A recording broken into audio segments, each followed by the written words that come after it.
Bienvenue à InfoSoir, voici les titres. Le Wydad de Casablanca s'impose lors du derby. Une victoire 1-0 face au Raja. Après cette rencontre jouée à Marrakech, le WAC reste en tête du championnat.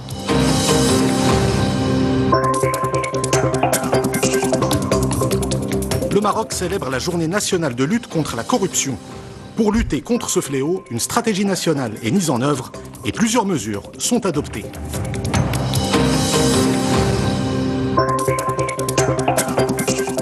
Organisée par le Centre culturel africain du Maroc, une soirée musicale à Casablanca réunit des migrants venus de plusieurs pays d'Afrique subsaharienne. Un moment de fête et de fraternité.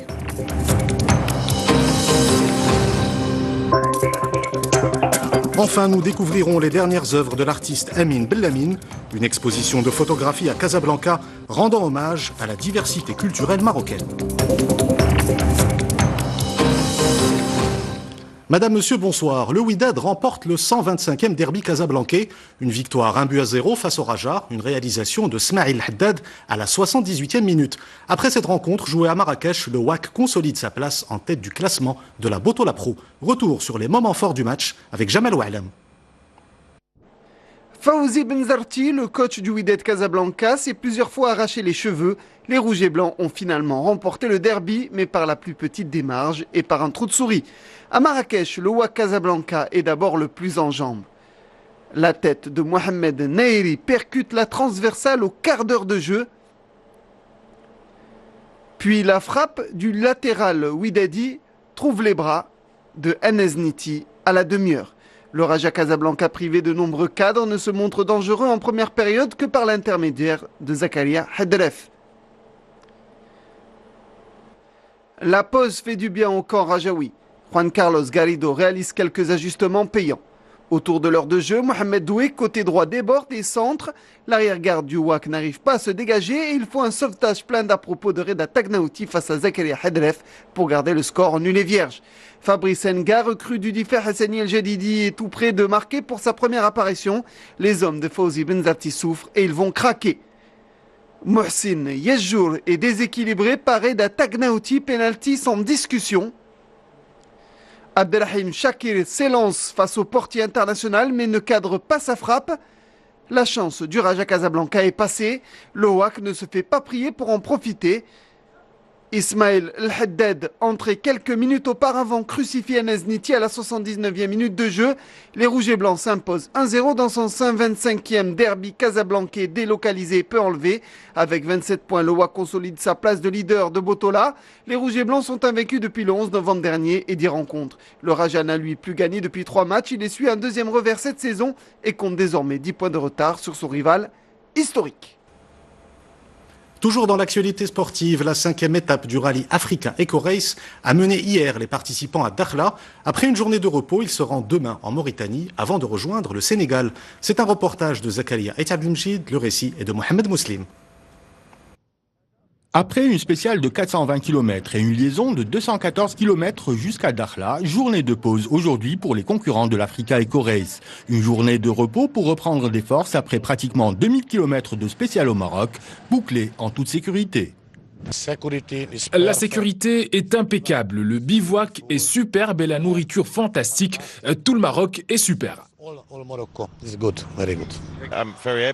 Je suis très content, j'ai conduit pendant 5 jours avec de bons résultats et j'espère revenir l'année prochaine. J'adore ce pays. La 5e étape qui a mené hier les participants à Dakhla pour la dernière portion marocaine de la course aura été plus intense que ce qu'on aurait pu prévoir. Mais tous ont pris beaucoup de plaisir à rouler dans un désert marocain beau et sûr. Depuis 10 ans que je viens, j'ai jamais eu le moindre souci, le moindre problème avec les locaux ni avec les gens de l'extérieur. Donc je pense que tout ça, ça commence à être bien maîtrisé maintenant et si on revient, c'est que c'est en toute sécurité, quoi. Nous avons fait un beau rallye au Maroc, on a été bien accueillis, des beaux bivouacs, les paysages magnifiques, la sécurité, il n'y a rien à dire, bien accueillis comme chaque fois quand on vient au Maroc. Parti jeudi de Nador, l'Africa Eco Race a traversé une fois encore le Sahara marocain sans encombre, d'Essa à Dakhla, en passant par l'Ayoun. Le rallye tout-terrain concocté par Jean-Luc Schlesser reprendra demain la direction de la Mauritanie, puis du Sénégal. Direction l'Égypte à présent, où un policier a été tué par un engin explosif devant une église copte du Caire. Il tentait de désamorcer la bombe repérée par les forces de sécurité devant le lieu de culte situé dans la périphérie de la capitale égyptienne. 2 autres policiers ont été blessés lors de l'explosion, une attaque qui a lieu alors que la communauté copte s'apprête à célébrer demain le Noël copte orthodoxe. Et au Soudan voisin, la tension reste vive. Dans la capitale Khartoum, la police disperse les manifestants en utilisant des gaz lacrymogènes. Les manifestations ont débuté le 19 décembre dernier suite à l'annonce d'une hausse du prix du pain. Depuis le début de la contestation, 19 personnes ont été tuées.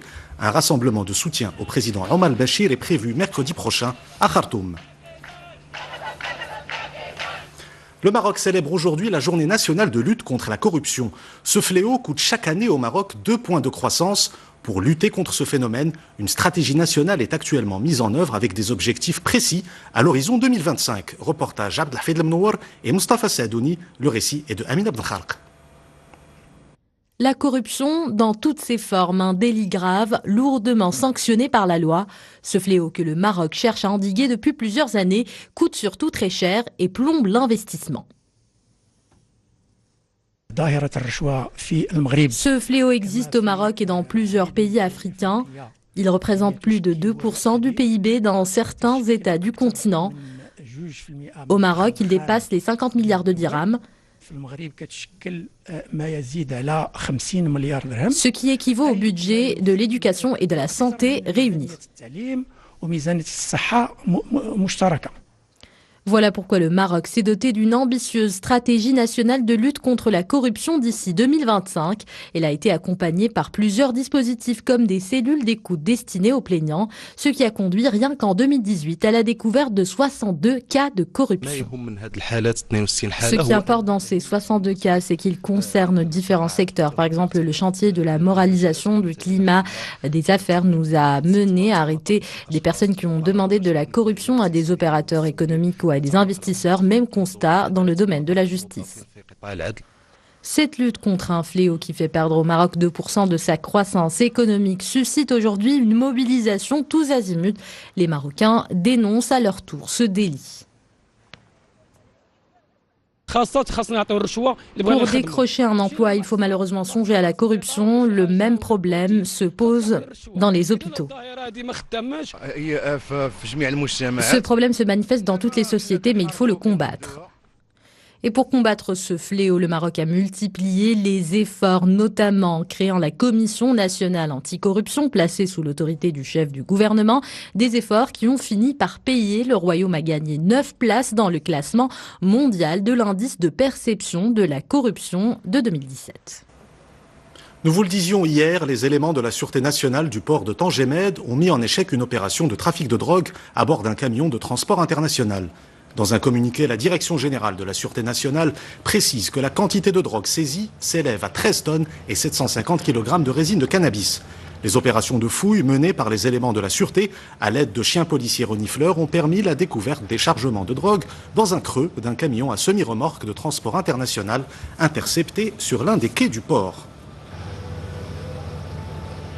En cette période de froid hivernal et de baisse des températures, les habitants des zones rurales s'approvisionnent en bois de chauffage. C'est notamment le cas dans la région de Riche, à 60 km de Rachidia.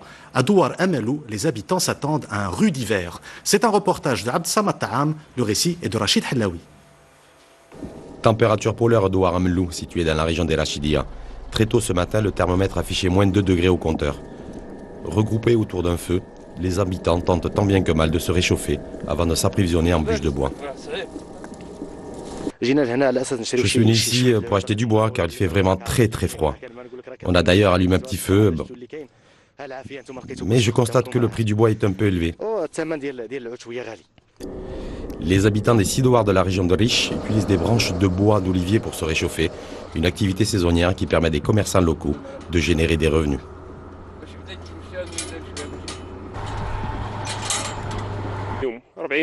En cette période de froid intense qui dure 40 jours, nous commercialisons des branches d'olivier mais aussi des vieux troncs d'arbres.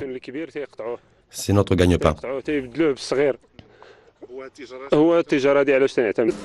Le poêle à bois est en cette période de l'année plus qu'indispensable pour les familles. Selon les prévisions météorologiques, les températures pourraient continuer à chuter dans les prochains jours. Rapprocher le monde académique des réalités du marché du travail, c'est l'un des objectifs du Forum sur l'entreprise et le e-recrutement. L'événement s'est tenu à Marrakech. C'est l'une des étapes d'une caravane de l'emploi qui se rendra également à Casablanca et à Rabat. Reportage Isa Cherki et Adil Bouskri. Mehdi, 27 ans, est de retour dans les locaux de l'école qui l'a formé il y a de cela 2 ans. L'ancien lauréat est ici en tant que recruteur pour le compte de l'entreprise qui l'emploie. Une opportunité qu'il offre aujourd'hui à son tour aux futurs diplômés de cette école d'ingénierie. Nous sommes ici pour faire passer des entretiens à des élèves ingénieurs afin d'avoir des profils pour des stages PFE, pour des projets IT. Je suis fier de faire un retour ici pour reprendre des mêmes profils que moi aussi. C'est une opportunité vraiment qui a réussi déjà pour des anciens étudiants des autres années. Alors on va tenter notre chance. Plus de 30 entreprises nationales et multinationales sont venues à la rencontre de ces futurs ingénieurs.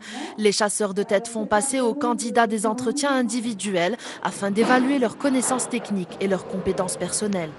Dénicher les perles rares, comment dire, pour nous faciliter le quotidien et nous aider et en même temps les accompagner dans leur montée en compétences et aussi dans leur carrière professionnelle. Ce forum est aussi un moyen pour nous, étudiants, de découvrir les opportunités ainsi que d'autres marchés de travail internationaux et nationaux. Nous avons toujours été soucieux en fait de mettre à la disposition de nos lauréats tous les moyens nécessaires, et ce forum s'inscrit dans la stratégie mise en place par notre établissement pour l'aide à l'insertion de nos lauréats et futurs lauréats.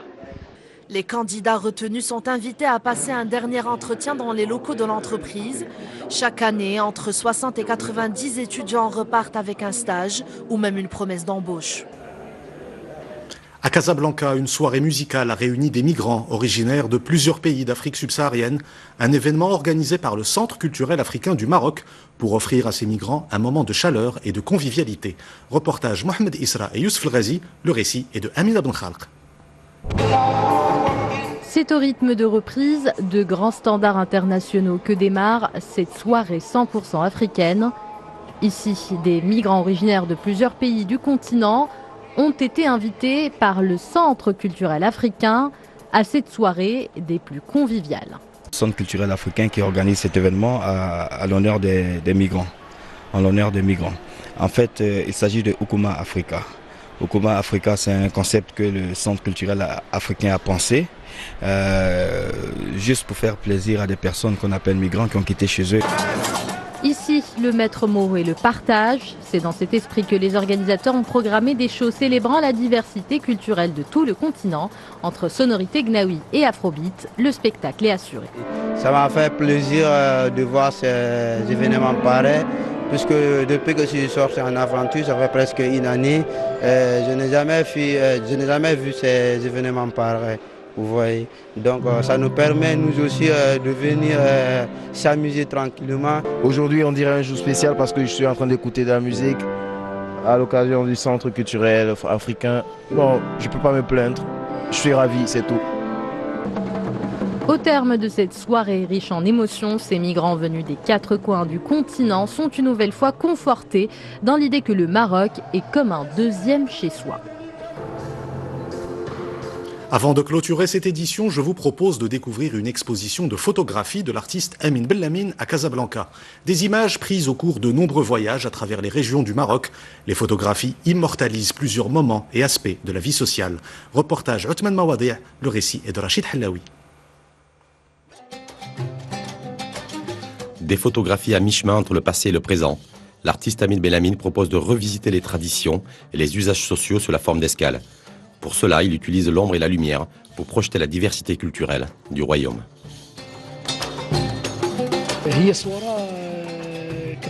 Ce sont des photos qui représentent plusieurs facettes propre au patrimoine artistique et culturel national. Chacun est libre de l'apprécier comme il se doit. L'exposition photo met également en relief plusieurs aspects de la vie quotidienne des Marocains, d'hier et d'aujourd'hui, un déplacement artistique à travers l'histoire, la mémoire et les territoires.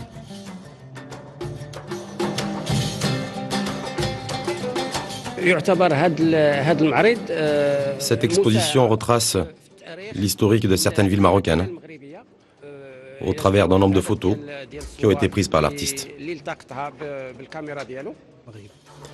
L'artiste Amin Belhamine permet aux visiteurs de s'approprier, voire de redécouvrir des dimensions culturelles parfois ignorées ou tout simplement oubliées. Je vous rappelle l'une des principales informations de cette édition. Le Wydad remporte le derby casablancais face au Raja. Une victoire, 1-0. Une réalisation de Smaïl Haddad à la 78e minute de cette rencontre jouée à Marrakech.